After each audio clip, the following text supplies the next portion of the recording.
How do you get an idea done? It's hard. I have some suggestions, but I'm not telling you. Notebook LM is looking at my suggestions and telling you. Welcome back, everyone. Ready for another deep dive? Always ready to dive in. So today, we're tackling something I think we can all relate to.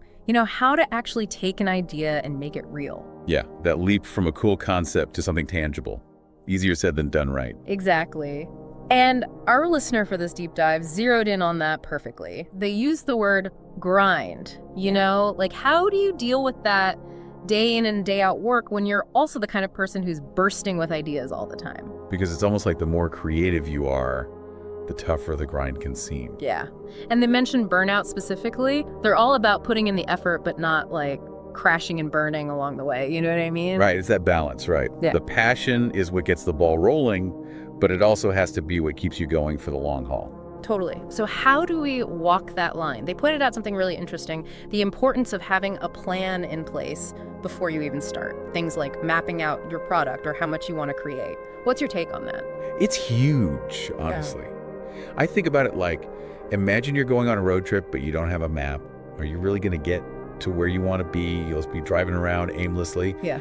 Having a plan for your idea, it's like that roadmap. You can see the big picture, break it down into manageable steps. So you don't get overwhelmed. Exactly. Yeah. And it helps you stay on track. Yeah, I totally get that. And you know what else caught my eye?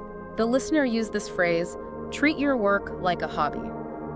At first, I was like, wait, what? Sounds counterintuitive. Yeah. But then I thought about it some more, and I think I get what they're trying to say. It's not about not taking it seriously. It's more about finding that joy in the process.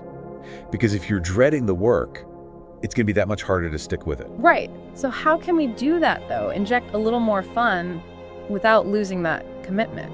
It can be as simple as, set aside a specific time each day. Maybe it's 30 minutes in the morning while you have your coffee. Whatever works for you. Make it a ritual, put on some music, make the space inspiring. It's about setting the mood. Exactly. The point is to make it something you look forward to. Make that grind a little more appealing. Okay, switching gears a bit, they also talked about those moments when you feel stuck. Like hitting a wall creatively. And what's interesting is they presented those moments not as failures, but as potential signals. As opportunities even. Yes. To do what exactly? Well, it could be a sign that you just need to hit pause, recharge your batteries. We're so programmed to push through everything. But sometimes the best thing you can do for your creativity is actually to step away for a little bit. It does make sense when you think about it that way, right? Like even athletes have to build in rest days. Exactly. You can't go hard all the time. Yeah. You need those moments of rest and recovery, not just for your body, but for your mind too. So when you hit that wall, maybe it's a sign to take a walk, listen to music, or just do something completely different for a bit. So instead of getting frustrated, see it as a cue. Love that. Because often those breaks are when the best ideas strike, right? So true. Okay, last but not least, the listener brought up this really important point about knowing when to walk away from an idea altogether, which I imagine can be the hardest thing. Oh yeah, that takes a lot of self-awareness. So how do you know when it's time to cut your losses versus when it's just a temporary setback? There's no magic formula, but I'd say it starts with being honest with yourself. Are you constantly running into dead ends? Has your initial excitement faded away?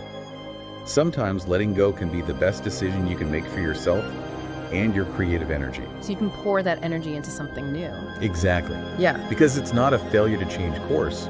It's about recognizing when something isn't working and being brave enough to move on. I love that. So insightful. Any final thoughts for our listeners who are out there trying to make their dreams a reality? Be kind to yourself. Find that balance between passion and strategy. Enjoy the journey. And don't be afraid to rest, recharge, or even redirect when you need to. That's how you turn that grind into a meaningful journey.